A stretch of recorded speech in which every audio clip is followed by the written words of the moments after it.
Welcome to Bunk Analysis.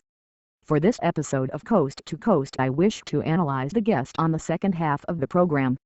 Steve Jones is a professor of genetics and joined the program to speak about how tales from the Bible hold up to modern science.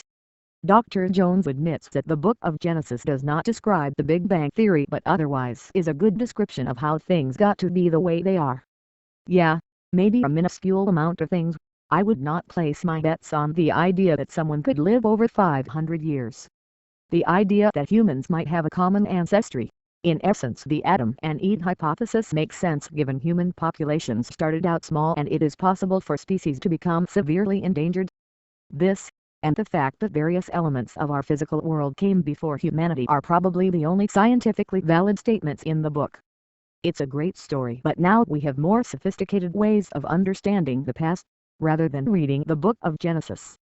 I do not understand why we would need to scientifically validate the book of Genesis given that the main idea that comes out of Genesis is creationism. Creationism has zero evidence going for it, as opposed to evolution, which is not mentioned in Genesis. So the fact that humans might have had some common ancestors is sort of a twist of the truth, because our common ancestors were not created out of nothing but instead evolved from primates and proto-humans. Dr. Jones goes on to talk about Noah's Ark and the Great Flood, saying that this event certainly happened because there were enormous floods in the Middle East.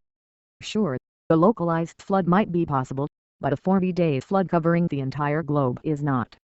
How is it possible to evaporate and store enough water in the sky to rain for 40 days straight?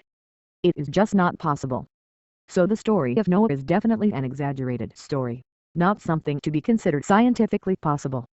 That's just the flood, mind you, not counting the zoo on board Noah's ship. Also, Steve Jones cites a story about the walls of Jericho. In this story, Joshua has an army with a few trumpets and they were marching around this walled city attempting to capture it. By blowing the trumpets, the army was able to make the walls come down. Dr. Jones explains this event as an earthquake because earthquakes produce a lot of noise which could sound like trumpets. Alright. Nice theory, but the problem is that the Bible only describes trumpet players blowing down the wall, not earthquakes, because an earthquake would have destroyed the whole city in addition to the outer wall. Huge sound volume could probably generate enough force to blast through the wall, but it would probably take like 1,000,000 trumpet players focused on a single point, and it would also kill a lot of the people who are close to the wall. So in other words, a great story, but terribly invalid when you analyze it scientifically. The story of Jericho is lacking in a reasonable explanation as to why the walls just suddenly fell down, and so this cannot be cited as scientific validation of the book of Genesis. To restate my point one last time, Genesis is a nice story, but I certainly would not recommend believing in it, unless you like to be wrong. Thanks for listening.